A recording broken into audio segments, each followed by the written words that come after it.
Assalamualaikum warahmatullahi wabarakatuh. Innal hamdalillah nahmaduhu wa nasta'inuhu wa nastahdihi wa nastaghfiruh wa natubu ilayhi wa natawakkalu alayhi wa na'udzu billahi min shururi anfusina wa sayyiati a'malina may yahdihillahu fala mudilla lahu wa may yudlil fala hadiya lahu. Allahumma salli wa sallim wa barik ala Muhammad wa ala ali Muhammad kama sallaita wa sallamta wa barakta ala Ibrahim wa ala ali Ibrahim fil alamin innaka Hamidum Majid. Amma ba'd. Muslim-muslimat rahmati dan dikasihi sekalian, kita masih lagi membincangkan ayat ke-25 hingga 29 dari surah Yusuf. Tuan-tuan memiliki tafsir Ibn Katsir, tolong buka jilid yang keempat, muka surat 566. Mari kita perhatikan sama-sama ayat ni. A'udzubillahi minasyaitanirrajim. واستبق الباب وقدت قميصه من دبر وألفيا سيدها لدى الباب قالت ما جزاء من أراد بأهلك سوءا إلا أن يسجن أو عذاب أليم قال هي راودتني عن نفسي وشهد شاهد من أهلها إن كان قميصه قد من قبل فصدقت وهو من الكاذبين وإن كان قميصه قد من دبر فكذبت وهو من الصادقين فلما رأى قميصه قد من دبر قال إنه من كيدكن إن كيدكن عظيم يوسف أعرض عن هذا واستغفري لذنبك إنك كنت من الخاطئين. صدق الله العظيم. Dan kedua-duanya berlumbalah menuju pintu dan wanita itu menarik baju kemeja Yusuf dari belakang hingga koyak dan kedua-duanya mendapati suami wanita itu berada di depan pintu. Wanita itu berkata, apakah balasan terhadap orang yang maksud serong dengan isimu selain dipenjarakan atau dihukum dengan azab yang pedih? Yusuf berkata, dia menggodaku untuk menundukkan diriku kepadanya dan seorang saksi dari keluarga wanita itu memberikan persaksiannya. Jika baju kemejanya koyak di muka, maka wanita itu benar dan Yusuf termasuk orang-orang yang dusta. Dan jika baju kemejanya koyak di belakang, maka wanita itulah yang dusta dan Yusuf termasuk orang-orang yang benar. Maka tatkala suami wanita itu melihat baju kemeja Yusuf koyak di belakang, berkatalah dia, sungguhnya kejadian itu adalah termasuk di antara tipu dayamu. Sungguhnya tipu dayamu itu adalah besar. Hai Yusuf, berpalinglah dari ini dan kamu wahai isiku, mohonlah ampun atas dosamu itu, kerana kamu sungguhnya termasuk orang-orang yang buat salah. Muslim-muslimat rahmati dan dikasihi sekalian, kita lihat begitu dramatik sekali ayat ini walaupun kita tak menyaksikannya, tetapi kekuatan yang ada pada uslub Quran adalah supaya kita berfikir. Dalam tafsir Kasyaf mengatakan al-faya sayyidaha makna sadafa ba'laha, iaitu dalam konteks ini keduanya bertemu. Jadi orang Arab ataupun orang Mesir kuno seperti kata Tahir bin Ashur, mereka memanggil suami itu dengan perkataan Sayyid. Mungkin merujuk perkataan Sayyid ini bagi orang Arab digunakan, tidak digunakan bagi suami. Jarang orang Arab menyebut suami sebagai Sayyid. Kalau kita Melayu panggil suami ni abang. Jadi menunjukkan bahawa mungkin pada masa itu, kata Imam Tahir bin Ashur, perkahwinan di Mesir ini terlaksana atas pemilikan mutlak suami terhadap isteri. Ini budaya orang kuno, orang dahulu. Ataupun mungkin seorang perempuan itu kerana mengahwini seorang lelaki, tahu kelemahan suaminya yang telah kita bincangkan, seorang yang mandul, tapi tetap nak berada di sisinya, memandangkan kepada limpahan, kurniaan, kekayaan yang ada pada seseorang lelaki berjawatan. Mungkinkah seperti itu? Jadi muslim-muslimat rahmati dan dikasihi sekalian, tak sesuai untuk Nabi Yusuf memanggil. Itu sebab dari sudut bahasa Arabnya tidak dikata wa alfaya sayyidaiha. Ni kalau bahasa Arab lah, sepatutnya wa alfaya, ini dua orang. Kenapa sayyidaha pula, tidak sayyidaiha? Ataupun kenapa tidak dikatakan wa alfaya sayyidahuma? Kenapa tidak dikata kedua-duanya bertemu, bertemu tuan mereka berdua? Kenapa digunakan sayyidaha? Seolah-olah di sini Nabi Yusuf tidak mengiktiraf orang itu sebagai tuannya, kerana telah kita faham Nabi Yusuf ni diperdagangkan secara haram. Dia merupakan seorang putera Nabi yang merdeka dan tidak wajar untuk diperhambakan. Tetapi dalam apa yang berlaku, situasi yang berlaku, maka beliau tidak dapat mengisytiharkan dirinya sebagai orang merdeka, maka dia berada di bawah pemilikan orang kaya tersebut dengan isterinya, namun dalam hatinya tidak menerima bahawa dia hamba, dan memang dia bukan hamba. Dengan sebab itu Allah menggunakan perkataan wa alfaya sayyidaha, tidak digunakan wa alfaya sayyidahuma. Ataupun seperti yang saya jelaskan yang kedua, bahawa perempuan ini yang berada dalam situasi kesebersalahan, maka dia merasakan alangkah tak patut, tetapi dia kena pertahankan maruah dirinya, maka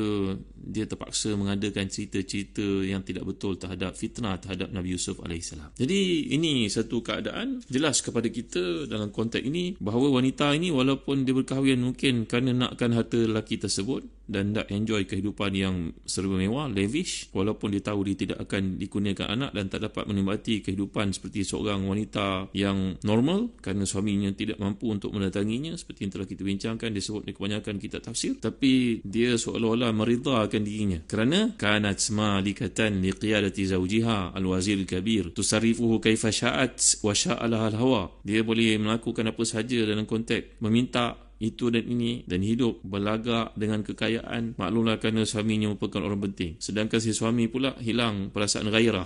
Gairah ni merujuk kepada ifkana faqilan lil ghairati, laki ni sudah hilang perasaan gairah. Ni lagi satu perkataan dalam bahasa Arab. Gairah bahasa Arab berarti cemburu, tapi kita bahasa Melayu gairah ni berarti berahi, satu dorongan seksual, tapi bahasa Arab gairah bukan begitu. Maka si suami walaupun dia mempunyai isteri yang cantik seperti itu, tapi dia tidak mampu untuk bersama dengannya kerana kelemahan kelakiannya itu, maka dia terpaksa membiarkan perempuan itu buat apa sahaja, dan dia tahu, dalam keadaan dia tahu perempuan itu bersalah, isinya bersalah. Inilah kelakuan sebahagian daripada orang berkedudukan, orang berpangkat dan punya harta yang banyak, kerana kehidupannya memang terjerumus dalam berbagai bentuk maksiat, maka dia tidak ada sedikit pun perasaan ghairah, iaitu cemburu terhadap kes yang berlaku. Jadi apa yang dapat kita perhatikan dalam pendekatan yang digunakan oleh ayat Allah SWT di sini, wa alfaya sayyidaha ladal bab, iaitu kedua-duanya tiba-tiba terserempak dalam keadaan tidak terjangka keadaan itu berlaku. Muncul lelaki itu yang sepatutnya dia tidak pulang pada waktu itu. Jadi bayangkan begitu kelam kabut sekali keadaan berlaku. Al-Imam Al-Biqai berkata dalam Nazmud Durar bahawa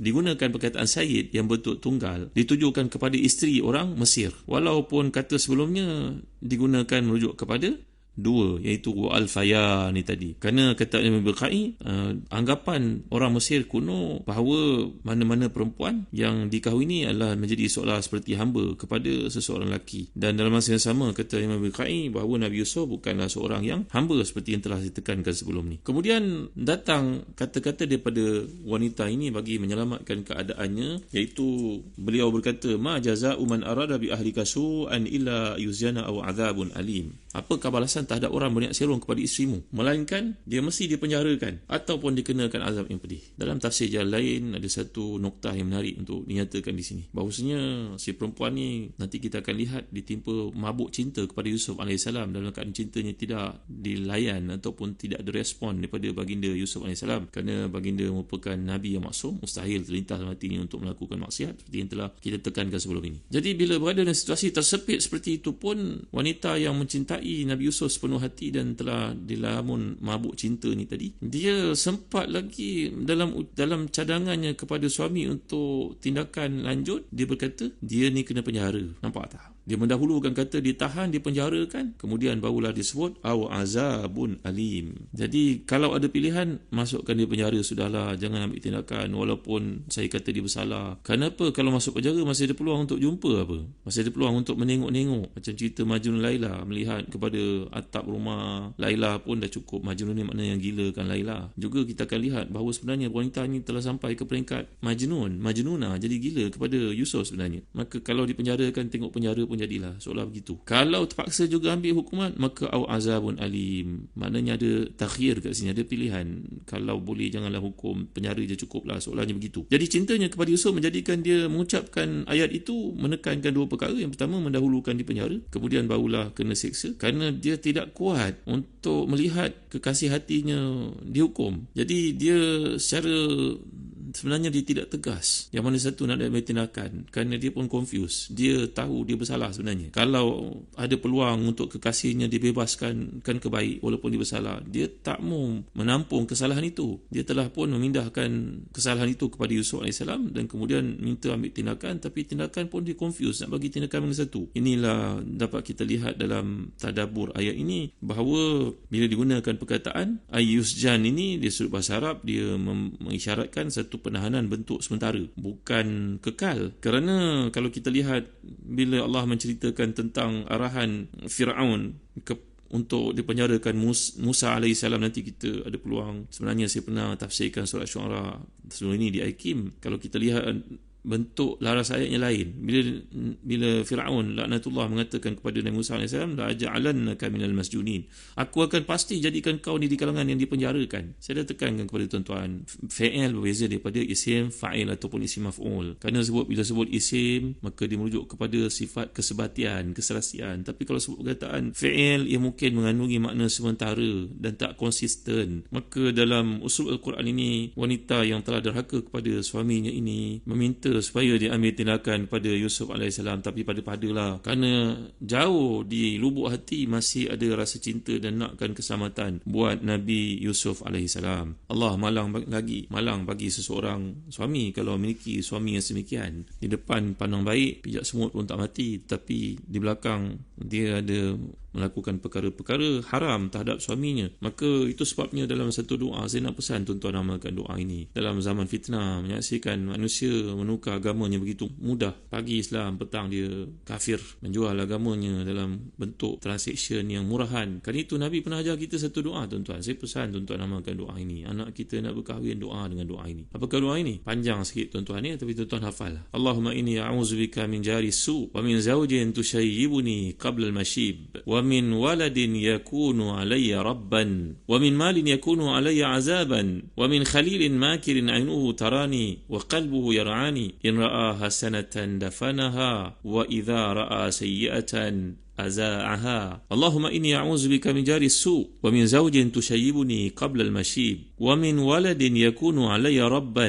ومن مال يكون علي عذابا ومن خليل ماكر عينه تراني وقلبه يرعاني إن رأى حسنة دفنها وإذا رأى سيئة أزاعها. Ini doa Nabi ajar kita memohon perlindungan kepadanya, pada Allah SWT, daripada 5 musibah. Maksudnya, ya Allah, aku mohon perlindungan kepadamu daripada jiran yang buruk akhlaknya, dan dari pasangan, maksudnya isteri kat sini, yang menyebabkan aku beruban sebelum waktunya, dan dari anak yang aku besarkan tiba-tiba dia menjadi tuan kepada aku, dan dari harta yang aku kumpulkan tiba-tiba menjadi azab ke atasku, yang keempat, dan dari seorang yang aku melakukan kebaikan kepadanya, aku harapkan dibalas kebaikan, tapi dalam hatinya penuh kebusukan kepadaku, kebencian, hasad kepadaku. Nampak benda-benda yang baik daripada aku semuanya dikambusnya. Nampak benda-benda buruk habis disebarkannya. Ini sebab dalam patah Arab mengatakan ittaqi syarra man ahsanta ilaihi. Takutlah kamu kepada seseorang yang kamu buat baik kepadanya tapi dibuat jahat padamu. Takutlah kamu kejahatan seorang yang kamu berlaku baik padanya. Sekali lagi saya baca untuk tuan-tuan, bagi tuan-tuan yang mencatat. Allahumma inni a'udzubika min jari su wa min zawjin tushayyibuni qabla al-mashib wa min waladin yakunu alayya rabban wa min malin yakunu alayya azaban ومن خليل ماكر عينه تراني وقلبه يرعاني إن رأى حسنة دفنها وإذا رأى سيئة أزاعها. Allah, aku mohon perlindungan kepadamu dari jiran yang jahat, dari pasangan yang menyebabkan aku beruban sebelum waktunya, dari anak yang aku sangkakan aku besarkan dengan susah payah, tiba-tiba dia menjadi tuan kepadaku, menyusahkan aku, dan harta yang menyebabkan ia menjadi seksa untukku. Dan aku mohon perlindungan kepadamu dari seorang yang aku kasihi, nampak zahirnya baik kepadaku tapi sebenarnya seorang yang jahat dan buruk akhlaknya kepadaku. Nampak kebaikan, dikambuskannya. Nampak keburukan, itu yang disebarnya kepada orang lain. Hadis ini merupakan hadis Tabarani dalam bab doa, dan dikatakan oleh para ulama muhaqqiqun muhaddithun bahawa sanadnya jayyid, sanadnya bagus, dan rijalnya thiqah. Jadi tuan-tuan hati dan dikasihi, ini satu perkara